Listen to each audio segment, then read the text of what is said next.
네, 저희 시사본부에서 매주 월요일에 이번 4월 7일 보궐선거 출마 후보자들 만나고 있습니다. 오늘 부산으로 가보겠습니다. 부산시장 선거에 출마하는 국민의힘 박형준 예비후보 만나보겠습니다. 안녕하십니까? 네, 안녕하세요. 네. 예. 선거운동을 한참 바쁠 때인데 지금 이 코로나 상황에서 누굴 만나기도 쉽지 않고 어떻게 지내고 계시는지부터 여쭙겠습니다. 네, 만나기 쉽지는 않지만 그래도 부지런히 만나고 있습니다. 집합적으로는 못 만나도 여러 단체 대표들이라든지 또 시민들을 개별적으로 만나 뵙기도 하고 또 온라인 운동을 열심히 하고 있습니다. 네. 아, 그러시군요. 네. 먼저 본격적으로 좀 말씀 나누기 전에 오전에 문재인 대통령 신년사 있지 않았습니까? 네네. 이거 어떻게 들으셨는지요? 우선 전 국민 백신 무료 접종 한다는 데 대해서는 긍정적으로 봤고요. 예. 다만 지금 지지율 30%대로 떨어진 이유에 대한 진솔한 성찰 이런 것은 없는 신년사가 아니었나. 네. 그래서 국민들 입장에서는 좀 답답하다는 느낌을 받았을 것 같아요. 그러니까 신년사라는 게 국정 방향에 대한 홍보 행사로 기획되는 것은 좀 문제가 있다고 생각하거든요. 네. 국민들 입장에서는 지금 최근에 백신 늑장 확보라든지 또 구치소 이 감염 확산이라든지 경제 민생 코로나 방역의 획일적인 조치로 인한 피해라든지 이런 구체적인 문제들에 대해서 대통령의 좀 진솔한 이야기들을 듣고 싶었을 겁니다. 네. 그리고 또 그런 부분에 대해서 좀 잘못된 부분은 잘못됐다고 인정을 하고 또 앞으로 그런 것들을 어떻게 고쳐나갈 것인가 이런 것들에 대해서 좀 얘기를 해야 되는데 전체적으로 좀 장밋빛의 그림으로 일관돼 있고 또 좀 현장에 발을 꽉 붙이고 말씀을 하신다기보다는 좀 붕 떠 있는 느낌 이런 것들을 받았습니다. 네. 실제로 국민이 듣고 싶고 또 묻고 싶은 이야기들이 있지 않습니까? 이런 이야기들이 이번 신년사에서는 충분히 반영이 안 됐으니까 신년 기자회견에서는 좀 자유로운 기자회견을 통해서 그런 진솔한 이야기들을 통해서 소통하는 그런 모습을 기대합니다. 홍보의 시간이었지만 현 상황에 대한 진솔한 성찰이 없었다. 이렇게 평가를 하시는군요. 네네. 두 전직 대통령의 사면에 대해서는 얘기가 안 나왔어요. 글쎄 그 문제도 마찬가지입니다. 지금 운을 띄워놨는데 물론 검토는 하고 있을지 모르겠습니다만은 저는 이 사면 문제야말로 대통령의 고도의 정치적 결단의 문제라고 생각하거든요. 네.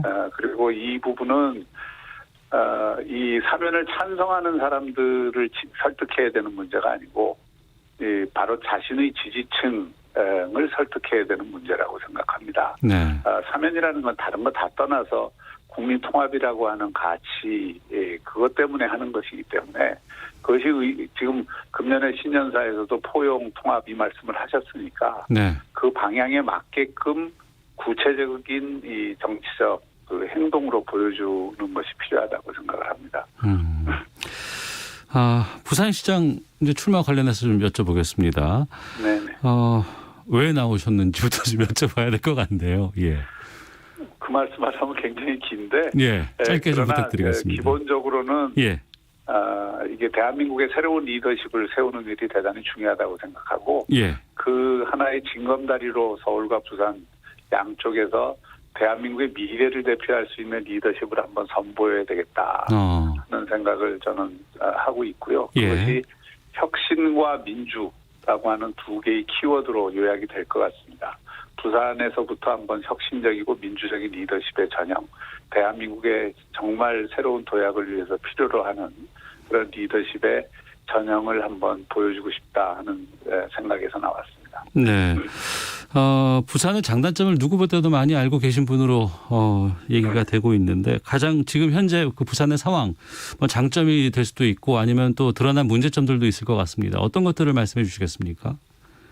지금 서울도 그렇고 충청남도 같은 경우에도 1인당 소득이 5,300만 원 정도인데 부산이 작년 기준으로 2,600만 원에 머물고 있습니다. 서울, 경기 등등 할 거 없이 전부 부산보다 1배 반 가까이 높아요. 이런 상황이라고 하는 것은 결국은 수도권은 점점 넓어지고 대한민국이 수도 확장 확장된 수도권과 그렇지 않은 비수도권의 두 개의 공화국으로 나뉘고 있다는 얘기거든요. 예. 그 핵심에는 혁신 역량이 있습니다. 부산에서는 지금 그런 혁신 역량을 확보를 못하고 있기 때문에 네. 그 격차가 점점 커지는 것이고요. 그 혁신 역량의 핵심이 결국 사람과 기업과 투자입니다. 그래서 그런 것들의 새로운 물꼬를 트는 것이 지금 부산에서는 제일 중요하죠. 네. 중앙정부의 예산을 따오고 뭐 이런 것도 중요하지만 네. 사실은 이 민간의 혁신 역량을 얼마나 최대한 끌어올릴 수 있느냐 거기에 모든 정책에 초점을 둬야 되고요. 네. 정부가 해줘야 될 일은 이런 혁신 역량을 키우는 데 필요한 인프라가 있습니다. 네. 그 핵심이 공항이기도 하고 항만이기도 하고 뭐 여러 가지 어떤 연구개발 부분의 구축이기도 하고 이런데요. 그런 것들은 중앙정부가 이 적극적으로 지역 균형 발전이라는 차원에서 또 대한민국의 이 그야말로 수도권 공화국으로 이게 안 가게 하기 위해서는 네. 국제적인 허브 도시가 서울뿐만 아니라 부산도 국제적인 허브 도시가 되는 게 대한민국을 위해서도 필요하다. 이런 관점에서 정책을 중앙정부도 펴야 된다. 그걸 또 이끌어내야 된다. 네. 이렇게 생각을 합니다. 네. 지금 허브 역할 말씀해 주셨는데 아무래도 연계한다 그러면 이 가덕도 신공항이 가장 큰 문제로 떠오르고 있는 것 같습니다. 여기에 대해서도 좀 말씀을 좀 해주시죠. 가덕도 공항 문제는 단순히 부산의 공항을 만든다고 생각하지 말고요. 예. 특히 서울에 있으면 지방이 안 보이는데 대한민국의 물류 허브 공항이 두 개가 있는 것이 좋고요. 예. 그리고 국제 허브 도시가 서울뿐만 아니라 부산이 하나 더 생기는 게 대한민국을 위해서도 이로운 일입니다. 네. 그런 면에서 가덕도 공항은 단순히 부산의 공항이 아니라 글로벌 공항이다. 네. 국제 물류 허브 공항이다. 이 관점에서 출발하는 것이 반드시 필요하고요. 네. 그것을 늦추면 늦출수록 대한민국의 잠재력을 충분히 활용을 못하는 것이다. 그런 의미에서 이 가덕도 공항도 그동안 30년 동안 지금 늦추어지고 계속 정치 논리로 지연되고 되는 것도 안 되는 것도 없이 이렇게 시간만 끌고 있는데 네. 지금 제일 중요한 거는 신속하게 결정을 해주는 겁니다. 그리고 추진을 해주는 겁니다. 그런 면에서 이번 2월 달에 특별법을 통과를 시키겠다고 했으니 네. 그것을 반드시 이런 장기적 또 거시적 관점에서 대한민국의 관점에서 좀 관철을 시켜줬으면 좋겠다는 바람입니다. 네, 부산시장 이제 후보로 출마하시는 모든 분들이 아마 이 가덕도 신공항에는 적극적인 찬성의 입장을 좀 표하고 계시는데 앞서 정치 논리로 오랫동안 지연되어 있다고 말씀하셨습니다만 정작 국민의힘 내에서는 좀 여기에 대해서 반대의 목소리가 꽤 많지 않습니까? 그건 지역적 이해관계 때문에 좀 생각이 다른 부분도 있지만. 예. 이게 상생발전이라고 하는 큰 틀에서 한다면은 이거는 국민의힘 내부의 이견은 사실 작은 것입니다. 그건 충분히 설득할 수 있고요. 예. 또 같이 의견을 모아낼 수 있는데 지금 칼자루는 역시 정부 여당이 쥐고 있는 것이죠. 예. 제일 핵심은 지금 기존의 김해공항 백지화 선언을 아직도 안 하고 있기 때문에 네. 관료사회가 움직이질 않습니다. 그렇게 되면. 네. 이것은 정부 여당이 고도의 정치적 결단으로 백지화 선언을 빨리 하고 그 기초 이어서 2월달 특별법 제정에 들어가야 되겠죠. 네, 부산 관련한 박형준 표 공약 같은 것 좀 살펴보겠습니다. 부산을 15분 도시로 만들겠다고 하셨어요. 네네. 그 두 가지 의미가 있습니다. 하나는 부산이 길쭉한 해안 도시이기 때문에 앞으로 가덕도 공항이 생길 때 동쪽 제일 끝과 서쪽 제일 끝을 다니려면은 거의 1시간 반 이상이 걸립니다. 예. 이것을 15분 거리로 단축시킬 수 있는 신교통 수단을 깔겠다는 것이고요. 그것이 바로 하이퍼루프의 그 도시형 모델인 어반루프를 구축하겠다는 겁니다. 그게 뭡니까? 어반루프는 진공 튜브형 그 교통수단인데요. 예. 이것이 4차 산업혁명의 총화가 되는 수단이기도 하고요. 이미 테슬라나 하이퍼루프원 또 한국의 철도기술연구원이나 유니스트 이런 데서 개발이 많이 진행이 돼서 상용화하는데 한 5년이나 10년 안에 충분히 상용화할 수 있는 가능성을 열고 있고 지금 로스앤젤레스나 라스베가스에서는 이미 그 실험용 노선들이 지금 만들어지고 있습니다. 그런 것들을 가장 아시아에서는 좀 처음으로 부산에서 장착을 해서 그 15분형 도시로 만드는 것이 필요하고 또 하나는 자기가 살고 있는 곳에서 15분 거리 내에 모든 삶의 질을 충족시킬 수 있는 요소들이 다 들어오는 그런 도시로 가야 된다. 그리고 그렇게 해야만 탄소 중립형 사회로 가는 21세기 경향에도 맞고 예. 부산이 앞으로 시민들이 삶의 질을 충족시키는 데에도 15분 거리 내에 주거와 그 직장과 문화와 또 여러 가지 어떤 환경 관련된 시설들이 네. 다 집중되는 그런 15분형 도시로 바꿔나가야 된다는 의미를 담고 있습니다. 예. 그리고 이제 주거 정책 관련해서도 여러 가지 좀 그 공약들이 좀 나오 있는 것 같은데 좀 소개해 주시죠. 뭐 여러 가지 있지만 간단히 말씀드리면 일단 청년들이 여기 머물고 살게 하는 게 제일 중요하거든요. 네. 또 아이를 낳을 수 있게 해주는 게 중요해서 청년들에게는 그 수요자 중심에서는 2억 원 정도를 한 5년간 무이자로 대출을 해주는 그런 제도를 도입을 할 것이고요. 공급을 위해서는 이 재개발, 재건축이 지금 시간이 15년, 20년 너무 많이 걸리니까 네. 이런 것들이 실제로 필요한 곳에 필요한 공급이 제대로 안 되는 측면이 있습니다. 특히 오래된 아파트, 구축 아파트들, 한 동이나 두 동 서 있는 이런 작은 아파트들을 빨리빨리 리모델링 할 수 있도록 이렇게 제도를 개선하고 그 리모델링을 원활하게 하는 정책을 펴서 공급을 확대해 줄 것이고요. 네. 뭐 그 외에도 여러 가지 그 세대별 또 계층별 맞춤형 주거 사다리 정책을 제안을 해놓고 있습니다. 네. 말씀해 주신 것들 실현하려고 그러면 시간도 좀 많이 걸리고 예산도 많이 들어갈 것 같은데 네네. 지금 지금 이번에 보궐선거기 때문에 임기가 1년밖에 안 되잖아요. 네네. 그 안에 다 이거 실현할 수 있을까요? 아닙니다. 이거는 1년 3개월짜리 공약이 아니고요. 예.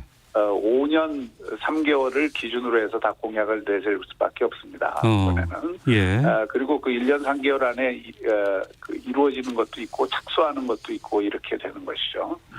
실행이 분명하게 된다는 것을 보여주는 게 필요하고 저는 1년 3개월 동안에 할 수 있는 일이 굉장히 제한돼 있기 때문에 그게 네. 제일 중요한 것이 결국은 새로운 기업을 유치하는 것. 그리고 지금 부산이 산학협력도시로 가는 게 제 제1공약이거든요. 네. 사람과 기업을 대학과 기업을 연결하고 그 안에서의 시너지를 못 거두면 부산의 미래가 없습니다. 그렇게 하기 위해서는 스타트업이라든지 새로운 이 산학협력이 가능하기 위한 큰 이 글로벌 펀드를 끌고 들어오는 것도 필요하고요. 예. 그건 이미 상당히 좀 진행이 돼 있는 상태고 그리고 대기업들도 상당히 유치를 하기 위해서 노력을 할 것입니다. 네. 야권 후보가 상당히 부산에 많이 등장을 하고 있습니다. 지금 네. 상당히 지금 여러 가지 조사 같은 거 보면 앞서 나가시고 있는데 다른 후보와의 차별점, 강점, 본인의 강점을 말씀해 주신다면은요? 저는 제가 젊었을 때부터 지금까지 대한민국이 어디로 가야 되느냐에 대한 비전과 대안, 부산이 어디로 가야 되는가에 대한 비전과 대안을 끊임없이 제안하고 그것을 실천하기 위해서 살아왔습니다. 그 과정에서 우선 저는 생각의 힘이라고 할까요? 문제를 핵심을 파악하고 그것을 합리적으로 해결하기 위한 어떤 통찰력 이런 네. 부분에서 제 나름대로는 힘을 축적해왔다고 생각을 하고요. 그리고 제가 다양한 경험을 갖고 있습니다.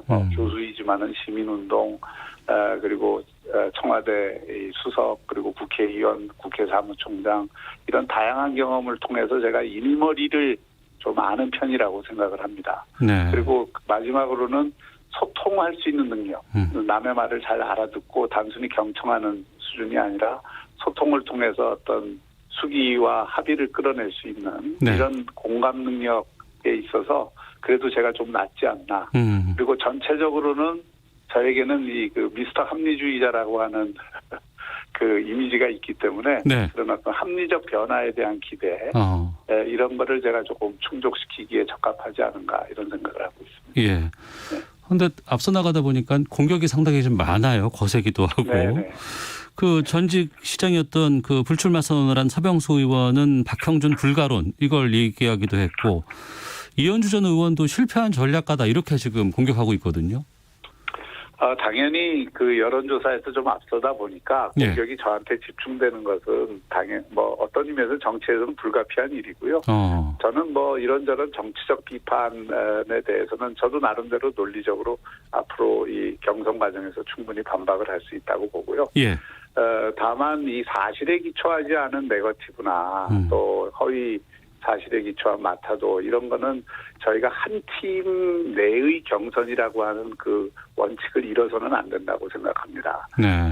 그래서 그런 어떤 원칙 하에서 그 공정한 경선 관리도 이루어질 것으로 기대를 하고요. 네. 그리고 이 무엇보다도 제가 통합을 하면서 이 보수의 분열이 결국 정권을 내준 것이고 앞으로 정권 창출하는데도 과거에 뭐 친박이니 친이니 이런 어떤 개파 정치에 함몰돼서 분열되는 것을 제일 경계를 했던 거고 그걸 극복하고자 통합을 한 것입니다. 네. 그런데 지금 와갖고 다시 그런 어떤 개파 정치를 불러내서 어떤 편을 갈라서 그 경선을 치르려고 한다 그러면 그런 것에 대해서는 우리가 좀 경계를 해야 된다 이런 네. 생각을 갖고 있습니다. 예. 국민의힘 후보가 많습니다. 이제 그렇게 해서 이제 공천 룰이 나왔는데 100% 시민 여론조사로 결정하는 공천 룰을 의결을 했어요. 네네네. 이거는 만족하십니까? 저는 이번 그 국민의힘 입장에서는 서울시장 선거든 부산시장 선거든 이기는 후보를 내는 것이 가장 중요하다고 생각합니다. 네. 왜냐하면 정권 창출로 가는 이 징검다리에 있는 선거고 서울 부산시장 선거 결과가 결국 그 다음 대선에 직결돼 있기 때문에 네. 이기는 후보를 내야 된다라고 하는 그런 이기는 후보는 시민들이 원하는 후보고 확장성이 있는 후보입니다. 그런 면에서 시민들이 결정을 하도록 한 공천 룰에 대해서는 불만이 없습니다. 네. 민주당 쪽은 아직 뭐 김영춘 전 사무총장이 뭐 내일쯤 출마 선언한다고는 하는데 아직까지는 움직임들이 예전과 같지는 않습니다. 이건 어떻게 보고 계십니까? 아무래도 부산 같은 경우에는 야당의 당선 가능성이 높다고 생각해서 그런지 몰라도 경선에 참여하는 분들이 일찍부터 시작을 해서 네. 경선이 조금 과열된 분위기도 있는 반면에 여당에서는 아직도 좀 눈치를 보고 있는 것 아닌가. 당선 가능성에 대한 우려 또 여러 가지 어떤 내부 정치 상황이 있겠죠. 그러나 네. 여당도 지금 보면은 경선을 할 것 같고요. 예. 2월 달이 되면 여야가 공이 경선 그 이벤트들이 있지 않을까 싶습니다. 네. 혹시 새로운 인물들이 여당 쪽에서 등장할 가능성은 어떻게 보고 계세요? 저는 아직 그런 데 대한 정보는 갖고 있지 않습니다. 네네. 그러시군요. 네. 알겠습니다. 국민의힘 부산시장 출마 선언한 박형준 예비후보와 함께 말씀 나누고 있는데요. 끝으로 마지막으로 부산 시민분들께 앞으로 각오 한 말씀 좀 부탁드리겠습니다. 네, 제가 이 시장 후보로 나온 것은 제가 힘이 있는 시장이 되기 위함이 아니고요. 우리 부산 시민들에게 힘이 되는 시장이 되기 위해서 나온 것입니다.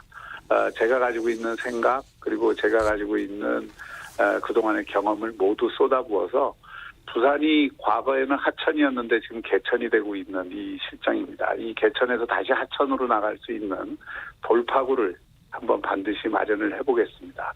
시민 여러분들과 함께 하겠습니다.